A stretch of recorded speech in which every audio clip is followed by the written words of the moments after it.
Siegfried, Bobsau!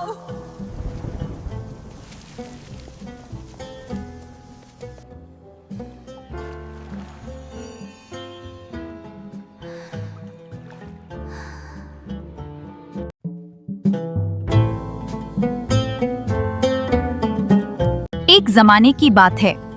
एक ऐसे बादशाहत में जो जंगलों और चांदी जैसे झीलों से भरी हुई थी, वहां जिगफ्रिड नाम का एक नौजवान शहजादा रहता था।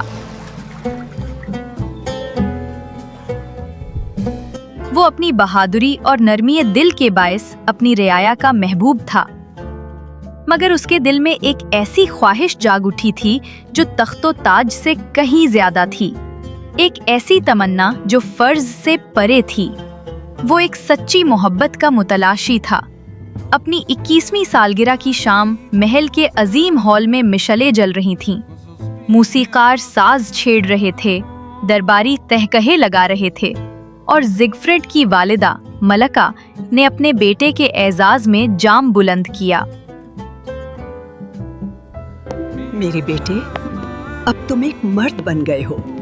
7 दिन बाद शाही रक्स की महफिल सजेगी। शरीफ ज़ादियाँ तुम्हारे सामने पेश की जाएंगी। उनमें से तुम्हें अपनी दुल्हन का इंतखाब करना होगा। एक ही रात में दुल्हन चुन लेना जिगफ्रिड को बेरहमी महसूस हुआ। क्या शादी सिर्फ बादशाहतों के दरमियान एक सौदा थी?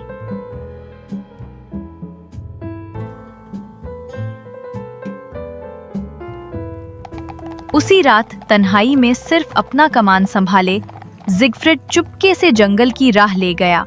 वो खामोश फजा और ताज़ा हुआ की तलाश में भटकता रहा।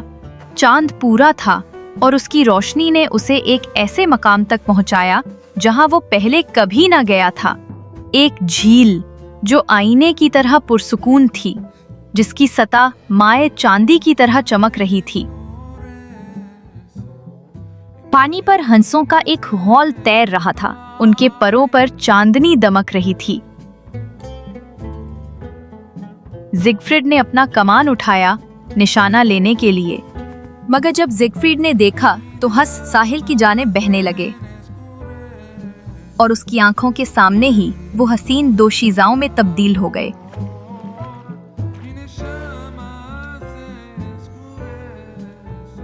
उनमें सबसे आगे जो थी वो सबसे ज्यादा दरख्शां औरत थी जो उसने अपनी जिंदगी में देखी थी। मगर उसके हुस्न पर उदासी की एक हल्की सी परछाई थी, जैसे वो हजारों गमों का बोझ अपने दिल में उठाए हुए हो।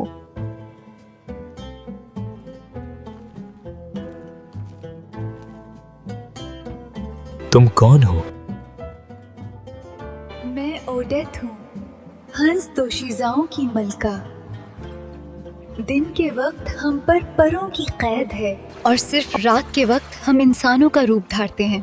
हाँ, बैरन रॉथबार्ड, एक ताकतवर जादूगर, हमें अपने जादू के बंधन में जकड़े हुए है। क्या इस जादू को तोड़ा जा सकता है? सिर्फ एक सच्ची और पहली मोहब्बत का वादा ही इस बद्दुआ को तोड़ सकता है। अगर मैं वापस आऊं तो क्या तुम मुझे अपने बारे में मजीद बताओगी? फिर आना, कल रात इसी मकाम पर। जिगफ्रिड का दिल उसके गम और हुस्न दोनों से लरज उठा। जब चांद हुरूब हुआ तो ओडेथ और उसकी सहेलियां दोबारा हंसों का रूप धार कर झील पर बह गईं।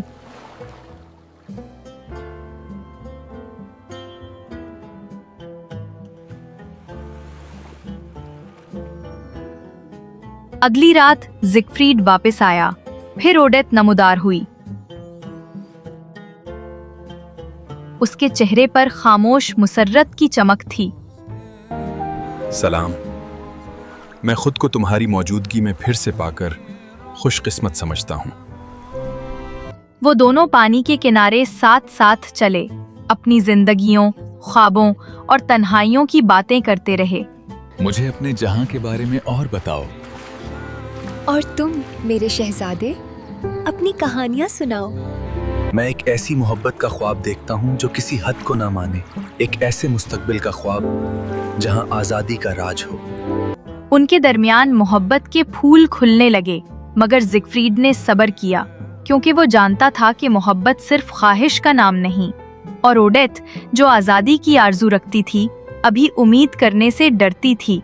अगर मोहब्बत ही हमारी उम्मीद है तो उसे यकीन के साथ कहना होगा, एक बार फिर आओ, फिर तुम अपने दिल की सच्चाई जान लोगे।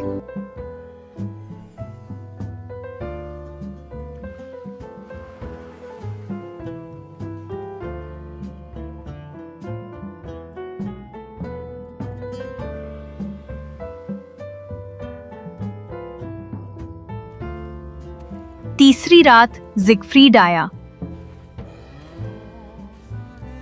ओडेथ उसका इंतजार कर रही थी। उसकी आंखों में गम और तमन्ना की नमी चमक रही थी। ओडेथ, मैंने कभी किसी और से मोहब्बत नहीं की और ना ही कभी करूंगा। मैं आसमान और जमीन के सामने ये अहद करता हूँ, मेरा दिल अब और हमेशा के लिए तुम्हारा है। महफिल में चाहे 100 हसीन दोशीज़ाएं मेरे सामने क्यों ना खड़ी हों, मैं तुम्हें ही चुनूंगा। तब शायद आज़ादी सहर के वक्त हमारा इंतजार कर रही हो, मगर खबरदार, रॉथबार्ड तुम्हें धोखा देने की कोशिश करेगा। अगर तुम फरीब में आ गए तो सब कुछ खत्म हो जाएगा। हंस दोशीज़ाएं उनके गिर्द चक्कर लगाने लगीं।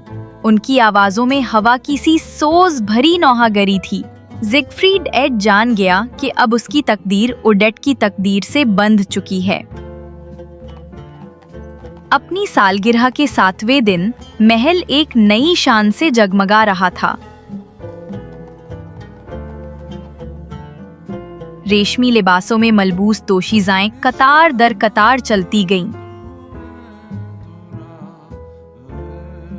मगर जिगफ्रीड एड की निगाहें दरवाजों पर जमी रहीं। उसकी मुंतजिर थीं कि ओडेथ कब आएगी। महफिल अपने उरूज पर थी कि नक्कारे बजे। नए मेहमानों की आमद का ऐलान हुआ। वो रॉथबार्ड और उसकी बेटी ओडाल थे। वो आला खानदान के अमीर लोगों का भेस बनाए दाखिल हुए। ओडाल का चेहरा ओडेथ का हो बहु अक्स था। अपनी हंस मलका को आया समझकर जिगफ्रीड एड का दिल खुशी से धड़क उठा। रॉथबार्ड के लबों पर एक जालिमाना मुस्कुराहट उभरी। ऐ मेरी महबूबा, सबके सामने मैं तुम्हें अपनी दुल्हन के तौर पर चुनता हूँ। इसी लम्हे हॉल में एक जोरदार शोर उठा। रॉथबार्ड ने अपनी चादर उतार फेंकी और अपना असली रूप जाहिर किया। अहमक शहजाए, तुमने अपनी कसम ओडाल से खा ली है। अपने वादे के बाइस अब ओडेथ हमेशा के लिए मेरी है। फौरन ही जिगफ्रीड पर सच्चाई आश्कार हुई। वो धोखा खा चुका था। उसकी ओडेथ अब भी जादू के कैद में थी।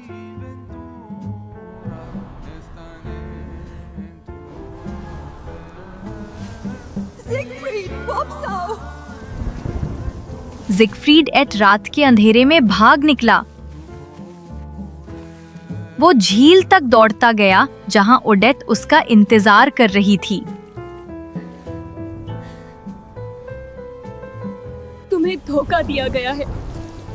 ओडाल से अहद बांधकर तुमने मुझे हमेशा के लिए रॉथबार्ड के इख्तियार में दे दिया है। नहीं, मेरा वादा तुम्हारे लिए था, सिर्फ तुम्हारे लिए। मोहब्बत को झूठ से चराया नहीं जा सकता। अगर मुझे अपनी सच्चाई साबित करने के लिए खुद रॉथबार्ड से लड़ना पड़े तो मैं लड़ूंगा। जब सुबह की पहली करन झील पर पड़ी तो पानी बेचैन होकर उभरने लगा। अंधेरा गहरा हुआ। गहराइयों से रॉथबार्ड नमूदार हुआ। उसकी चादर रात के परों की मानिंद हुआ में लहरा रही थी। साए मुड़ने लगे और फजा में इन देखे अफरियतों की चीखें गूंजने लगीं। तुम्हारा अहद टूट चुका है। ओडेथ अब मेरी है। जब तक मैं जिंदा हूं, कभी नहीं। एक खौफनाक जंग छिड़ गई। रॉथबर्ट के जादू ने तूफानों और आग की बारिश बर्पा कर दी, मगर जिगफ्रीड की बहादुरी इस सबसे ज्यादा दरख्शा थी। ओडेट ने मोहब्बत की ताकत को पुकारा। उसके गिर्द सुनहरी रोशनी का हौला बन गया जो जिगफ्रीड के गिर्द लिपट गया। एक आखिरी वार के साथ जिगफ्रीड ने रॉथबर्ट का असा तोड़ डाला। जादूगर ने एक दिल दहला देने वाली चीख मारी और अपनी ही तारीकी में जलकर हमेशा के लिए नीस तो नाबूद हो गया। जूं ही सुबह की रोशनी फैली, जादू टूट गया। परिंदों के पर घुल गए और हंस-दोशीज़ाएं दोबारा इंसान बन गईं। तुमने मुझे मेरी जिंदगी वापस लौटा दी है। नहीं, ये हमारी मोहब्बत थी जिसने हम दोनों को आजाद किया। रॉथबर्ट की हलाकत की खबर पूरे मुल्क में फैल गई। महल में घंटियां बज उठी जब जिगफ्रीड और ओडेथ का विसाल हुआ। मेरा दिल हमेशा के लिए तुम्हारा है, मेरी महबूब ओडेथ। और मेरा दिल हमेशा के लिए तुम्हारे साथ बंधा रहेगा। मलका, जो कभी सख्त मिजाज थी, अब सच्चाई को देख चुकी थी। मोहब्बत ने तारीकी पर फतह हासिल कर ली थी। जहां तक हंस-दोशीज़ाओं का ताल्लुक था, वो आखिरकार आजाद हो चुकी थीं। वो अपने घरों और खानदानों को लौटने के लिए आजाद थीं। ताहम उनमें से कई ने वहीं झील के करीब रहने का फैसला किया। वही झील जो कभी उनकी कैद भी थी और पनाह भी। यूं जहां कभी गम और सायों का बसीरा था, वहां अब मोहब्बत, आजादी और रोशनी ने जगह ले ली। क्योंकि सच्ची मोहब्बत, जो अटल और नाकाबिले शिकस्त हो, ने बाल आखिर फतह हासिल की और सब हमेशा हमेशा के लिए खुशहाल जिंदगी गुजारने लगे।